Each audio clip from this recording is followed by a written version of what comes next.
Magandang araw sa inyong lahat mga lolo at lola ko. Kayo na ang pinakamahal kong mga manonood.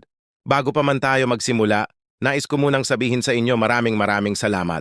Salamat sa inyong mga taon ng pagtatrabaho, ng pagod, ng pagsakripisyo para sa inyong pamilya.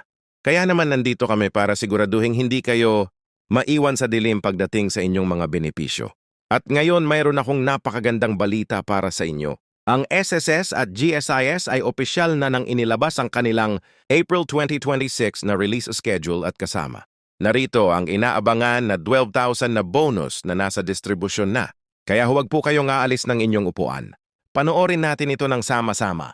Mga kaibigan, pag-usapan natin ng detalyado ang pinakabagong impormasyon mula sa ating mga ahensya.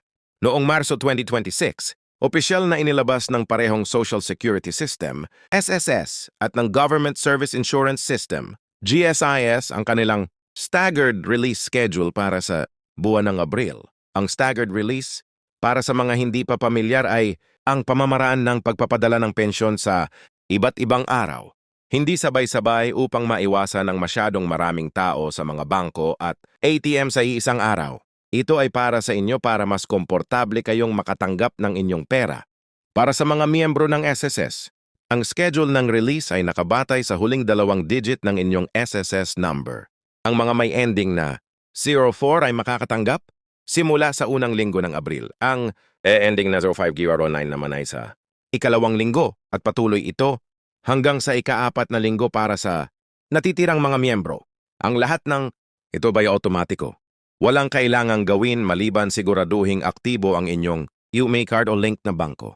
Para sa mga miyembro ng GSIS, ang distribution naman ay nakatali sa inyong GSIS link card o sa inyong link na bangko tulad ng Land Bank, DBP o PNB. Ang DUX pensyonero na naka-enroll sa GSI Zone, ang digital portal ng GSIS, ay mas maaga ang pagproseso ng kanilang pensyon. Kaya kung hindi pa kayo naka-enroll, ito na ang tamang panahon para gawin iyon. Ngayon, ang pinaka-inaabangan ang 12,000 na bonus. Ito ang tinatawag na supplemental pension benefit o sa GSIS. Ito ay katumbas ng kanilang Special Financial Assistance SFA. Para sa SS, ito ay bahagi ng 13th month pension at anniversary. Bonus na pinagsama at pinabilis ang distribusyon ngayong Abril 2026. Ayon sa pinakabagong datos mula sa SSS at GSIS noong Marso 2026, ang 12,000 na bonus ay ibinibigay sa mga sumusunod na kondisyon para sa SSS. Dapat ay aktibong pensyonero na mayroon ng hindi bababa sa taon ng kontribusyon. Hindi dapat may overpayment o nakabitin na kaso ng benefit offset na hindi pa naayos. Para sa GSES, dapat ay regular na pensyonero. Hindi kasama ang mga survivorship pension recipients maliban kung may espesyal na memo mula sa GSIS Regional Office. Ilan na nga nang naipasa na ang pinakabagong AOP, Annual Confirmation of Pensioners para sa taong 2025 and 2026. Bakit mahalaga ang ACOP?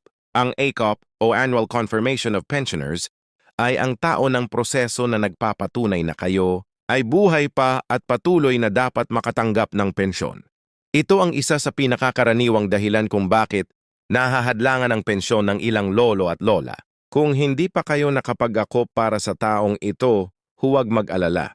Tatalakayin natin ito mamaya sa seksyong warnings at proteksyon. Ang magandang balita pa rin, ayon sa opisyal na pahayag ng SSS at GSIS, ang 12,000 bonus ay direktang idadagdag sa regular na pensyon ng Abril. Ibig sabihin, ang inyong April na resibo ay magiging mas malaki kaysa sa dati. Halimbawa, kung ang inyong regular na monthly pension ay 5,500, ang inyong Abril na resibo ay maaaring maging 17,500 o higit pa depende sa inyong eligibility at sa mga posibleng deduction. And para sa mga miyembro na gumagamit ng MySS app or ng GSI Zone portal, maaari na ninyong tingnan ang inyong pension voucher online bago pamandumating ang pera sa inyong account. Ito ay isa sa mga pinakamahalagang benepisyo ng digital access. Mas maaga kayong magagawang magplan. Ngayon gamitin natin ang matematika para mas malinaw ang lahat. Tingnan natin ang 3 tunay na sitwasyon na maaaring katulad ng sa inyo. Sitwasyon 1. Si Lola Nena, SSS pensioner mula Cavite. Si Lola Nena si Dempante Du.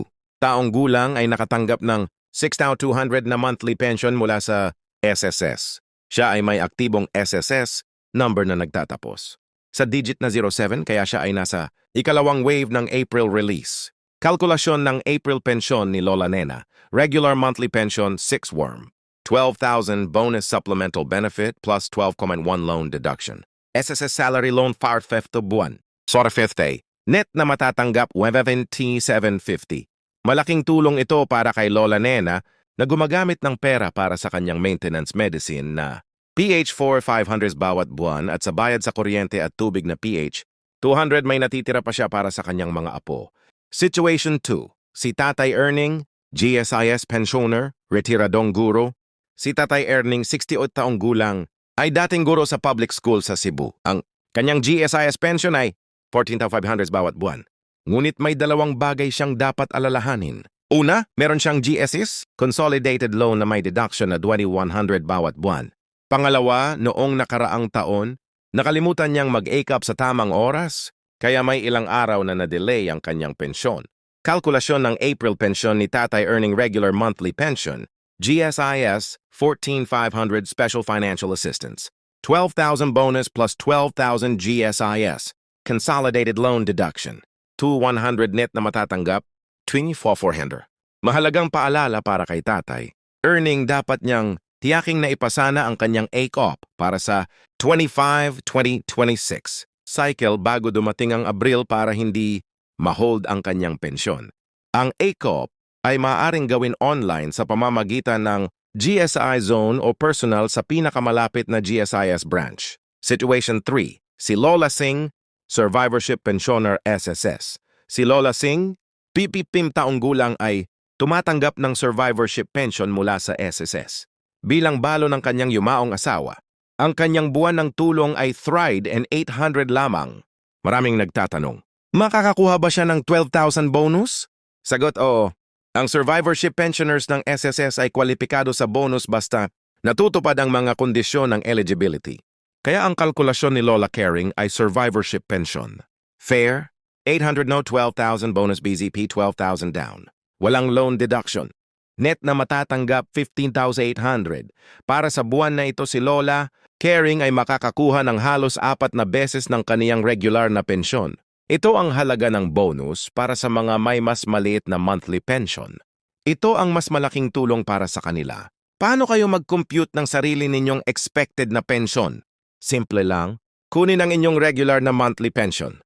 Idagang 12,000 bonus at ibawas ang lahat ng aktibong loan deductions. Ang resulta ang inyong estimated net pension para sa Abril. Para sa mas eksaktong numero, tingnan ang inyong MySS o GSI Zone account, babala BLG. 1. Ang clawback at benefit offset.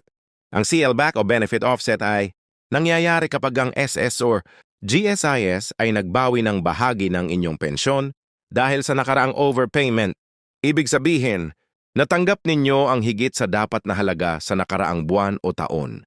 Kapag may sellback, ang inyong bonus ay maaaring mabawasan o maantala kung nakatanggap kayo ng sulat mula sa SSS. GSIS tungkol sa overpayment, huwag itong baliwalain. Tumawag o pumunta sa branch para ayusin ito bago pa dumating ang Abril. Babala. BLG 2. Hindi pa nagawa ang ACOP. Tulad ng nabanggit natin sa kwento ni Tatay Earning, ang ACOP, Annual Confirmation of Pensioners, ay isang pangunahing kinakailangan. Kung hindi pa kayo nakakagawa ng ACOP kasalukuyang cycle, ang inyong Abril na pensyon kasama, ang 12,000 bonus ay maaring ma-hold o ma-delay ng GSIS. Para sa SSS, may katulad na proseso rin na tinatawag na pension revalidation. Gawin na ito ngayon. Huwag na hintayin ang huling minuto. Babala BLG. 3. Mga scammer at mamumuna.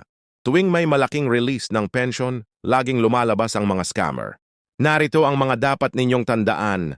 Ang SSS at GSIS ay hindi kailanman magtatawag sa inyo para hilingin ang inyong PIN, OTP o password. Huwag magtiwala sa mga nagsasabing kailangan ninyong magbayad ng processing fee para matanggap ang bonus. Kung may tumawag sa inyo na nagpapanggap na SSS o GSIS agent, ibaba ang telepono at direktang tumawag sa SSS. Hotline 1455 o GSIS 8474747. Ang lahat ng opisyal na impormasyon ay makikita lamang sa SSA.gov.ph at si hisis.gov.ph page. Huwag maniwala sa mga copycat na websites. Isa pang mahalagang paalala, siguraduhin ang inyong bank account na nakatali sa SSS o GSIS ay aktibo pa rin. Kung matagal na kayong hindi nag-withdraw at posibleng naging dormant ang account, makipag-ugnayan muna sa inyong bangko bago pa dumating ang Abril. Ang dormant account ay hindi makakatanggap ng direktang deposito. Para sa mga gumagamit ng MySS app, SSS members, i-download ang MySS app sa inyong smartphone. Dito maaari ninyong tingnan ang inyong pension disbursement schedule, i-verify ang inyong contribution history at makita kung may pending na deductions. Kung hindi kayo sanay sa technology, humingi ng tulong sa inyong anak o apo at may libreng serbisyo ng SSS para sa inyo. Para sa mga gumagamit ng GSI Zone, GSIS members, ang GSI Zone ay ang official na online portal ng GSIS. Dito ay maaari ninyong gawin ang inyong ACOP online. Walang pila, walang biyahe. Tingnan ang inyong pension voucher at history. Mag-apply para sa loan or i-verify ang inyong loan balance. Pumunta sa gsis.gov.h at mag-register kung hindi pa kayo naka-enroll. Tips para sa personal na pagbisita sa branch. Pumunta ng mas maaga, mas mabuti bago. Mag-8 nabo ng umaga, 8 naro AM para makaiwas sa mahabang pila. Magdala ng inyong valid ID, you made senior citizen ID o pasaporte at isang photocopy nito.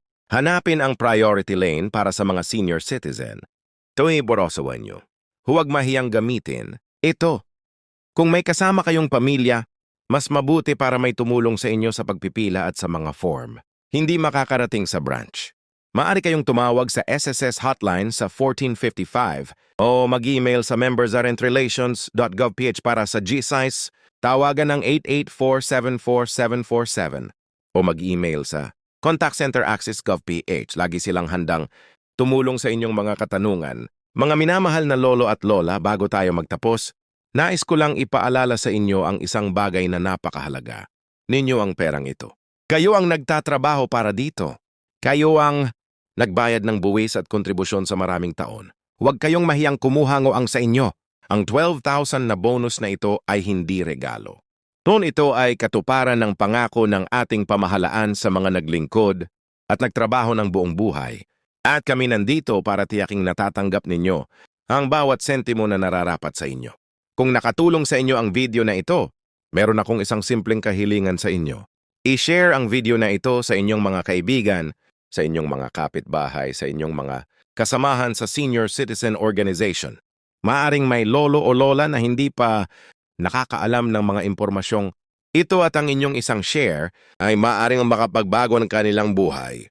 At kung hindi pa kayo nakasubscribe sa aming channel, pindutin na po ang pindutan ng subscribe at ang bell icon para hindi kayo makaligtaan sa susunod na mahahalagang balita para sa inyong kapakanan. Mahal namin kayo. Ingatan ninyo ang inyong sarili at huwag kalimutang kunin ang para sa inyo.